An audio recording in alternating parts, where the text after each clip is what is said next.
everyone. Thank you so much for tuning into today's video. In today's video, I am going to share 10 things that I will no longer buy in 2022. But first things first, if you're new to my channel, hey, welcome. My name is Coach D, and I love all things planning. I invite you to hit subscribe, hit the notification bell, and at the end of this video, give it a thumbs up. Here on my channel, I share my love for planning. That's budget planning, lifestyle planning, time management, sprinkled with a lot of tips and some helpful information. I'll also share a little bit of my life here on my channel as well. All right, so let's get into the 10 things that I will no longer buy in 2022 and my reasons why. So let's go ahead and dive in. Number one is makeup.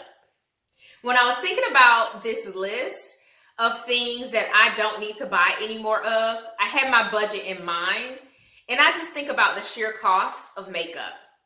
So I examined my budget and I started to say, what are some things that I really could cut back on and things that I outright don't need to buy any more of because I have more than enough. Makeup is the number one thing. Now, I love makeup. I don't wear it all the time. I love Chanel. I love the Dior. I just recently purchased from Fashion Fair. I have an unboxing video on my channel that goes through all of the products that I've purchased. So I'm good. I'm good. At least for the next year. At the rate that I use makeup, I certainly won't run out. So that's number one. Number two is fast fashion. I'm more focused on investment pieces and clothes that will last, they're durable, and they'll carry me through in my wardrobe. And when I think of those types of pieces, fast fashion doesn't come to mind. Not only that, but I watched a few documentaries about what happens with our fast fashion pieces, and it's quite heartbreaking. And I want to focus on things that are a little bit more sustainable and, like I said, durable. I am a mom on the go, so I need comfort. But along with comfort, I do want pieces that are going to keep, right? They're going to stay vibrant color. They're going to be durable when I'm out and about with the kids running around, having to wash things 100,000 times because they touch me with, ketchup sauce on their hand or whatever. So I'm thinking about more statement pieces, investment pieces, and just quality clothing. So now I'm not going to be around my kids when they're eating something and have on like a fancy blouse that's going to stain and damage. But for work, that may be applicable. For conferences that I attend, for networking events, that's certainly applicable. But outside of that, just really focusing on brands that are more durable. I love Nordstrom's. I know they have a ton of brands that will be comfortable, and they have some things that are great price points, but they're also a little bit more long-wearing or long-lasting. Number three is makeup brushes. So similar to number one, I have enough makeup brushes. Half the time I use my fingers anyway because I am a mom on the go. So I'm more focused on getting it done and getting out the door. So I don't need any more makeup brushes. I'm pretty sure I have enough that'll last me for the rest of the year. Number four is desk knickknacks. That's going to be a hard one. So I'll insert some clips of a recent store run to Home Goods right here.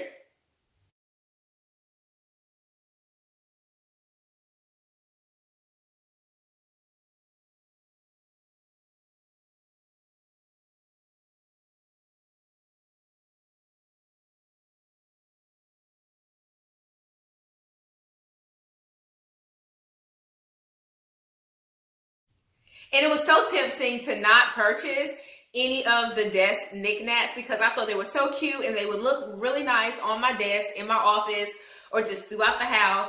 But then I thought, do I really want to pay, $15 here, $9 here, and so on and so forth for items when I already have more than enough? So that's number four, desk knickknacks. Number five is makeup storage and jewelry storage. So when I was at Home Goods, I did purchase another storage container, but I didn't really need it. So I don't need any more, clearly. But I'll be able to repurpose that one for like my planner pins and my paper clips and things in my office. So all hope is not lost, but that's the end of that game. No more office or no more desk knickknacks and no more makeup and jewelry storage containers.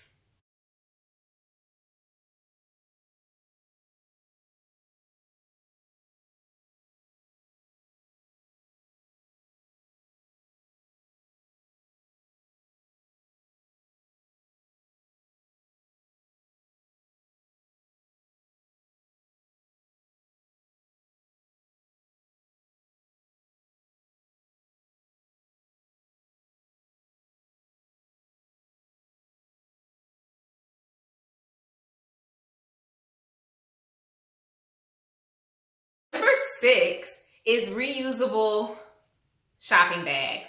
I have a ton of those. Most of the time, I don't even take them with me to the store. I need to do better with using what I have because I have a ton of the reusable storage bags. I used to buy them quite often. You know, they're right there at the checkout, so I would buy them so I would feel good about myself, and then I wouldn't use them, and I end up getting plastic at the store. So it became this whole cycle. So I don't need any more. What I need to do is use what I have so that I can stop getting the plastic bags from the store because that goes into the landfills or wherever it goes. And I just want to be a better steward over things that I can control. And I can control remembering to take my reusable shopping bags into the grocery store with me. So that's number 6. Number 7 is hair products. Similar to makeup, I have a ton of hair products. Now, between going to my stylist and doing my hair myself, my DIY styles, this is a DIY style, I believe I have enough hair products to last me throughout the year. Now, I do keep in mind the useful life of my hair products, just like I keep in mind the useful life of makeup. And I believe what I have, especially some of the stuff that's not even open yet, will carry me through the end of the year. So I don't need any more hair products. I have shampoos galore, conditioners galore, and I'm going to a natural hair show in April. Actually, I will be one of the speakers at the World Natural Hair Show. Hopefully I'll get to meet you if you're going to that in Atlanta. But I don't need any more hair products. I'll probably get some samples and little freebies and goodie bags and things like that. I should be good for the rest of the year.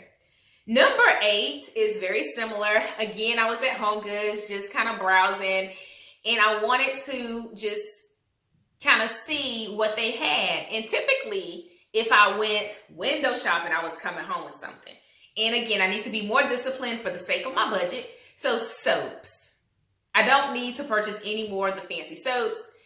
So I am giving that up entirely for the rest of the year. I'll use just, you know, the more clean kind of bar soaps. I guess all soap will clean you, but you know what I'm saying.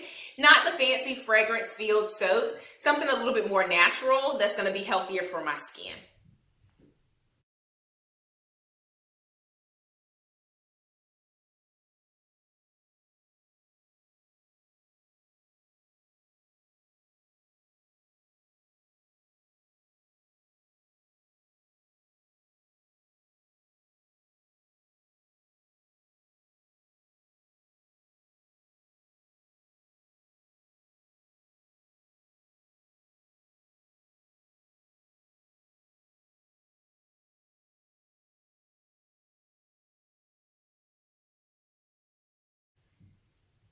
Number 9 is plastic containers.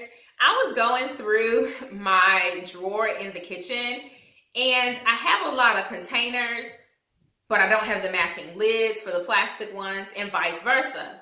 But for my glass Pyrex containers, I have the bowls, and I have the lids. So I need to go and do a purge and get rid of all of the plastic. I need to figure out if it's recyclable or not, because, you know, when you buy plastic, it does something for the environment, you know, to the landfills, for the environment. And I just want to be more mindful of what I am consuming, because we go through those plastic containers a lot. They're not even allowed anymore at my son's daycare. They prefer things to not be in like plastic Ziploc bags, just so that they can have things that are more reusable. So just keeping those types of things in mind, I want to be mindful of what we're using. Not only that, when I think about microwaving some of the plastics that we have, you know, I don't like the microwave in the first place, and I'm not going to go down on a rant, but I just feel more comfortable using using glass, not plastic. So anywho, that's number 9. I need to do a purge of the plastic containers, and then I'll just keep the Pyrex containers that I have, and we'll use those. Now for the kids, they're getting a little bit older, so I feel more comfortable with them using the Pyrex kind of bowls to eat their cereal out of. I may keep 1 or 2, one, 2, maybe 3 bowls for them to have like their cereal bowls. But outside of that, the plastic containers with like the lids and things, I'm gonna purge those. Number 10 is large coffees from Starbucks, so like the venti size. Those can get quite costly because I substitute out the milk and I add all the other fancy things. So coffee bills can rack up for me. And I notice when I drink the largest size from Starbucks, just it's too much caffeine for me. It's just too much sugar. I don't feel all that great afterwards. Not just Starbucks, but any coffee shop. I typically get like the larger one just because, but I need to leave that life alone. It's costly and I don't feel good after drinking it. So the smaller ones, like the small size from like Starbucks or my local coffee shop, is more than enough. I do like coffee, but at a certain point, it's like diminishing returns where I don't feel good after eating it. So that's something that I will be giving up in 2022. Those are my 10 things. Let me know in the comments, is there anything that you're not buying in 2022? Is it budget driven? Is it lifestyle driven? Minimalist lifestyle? Let me know in the comments, what are some things that you are not buying any more of in 2022? I'll meet you in the comments. Happy planning. I will speak to you in the next one. Bye, everyone.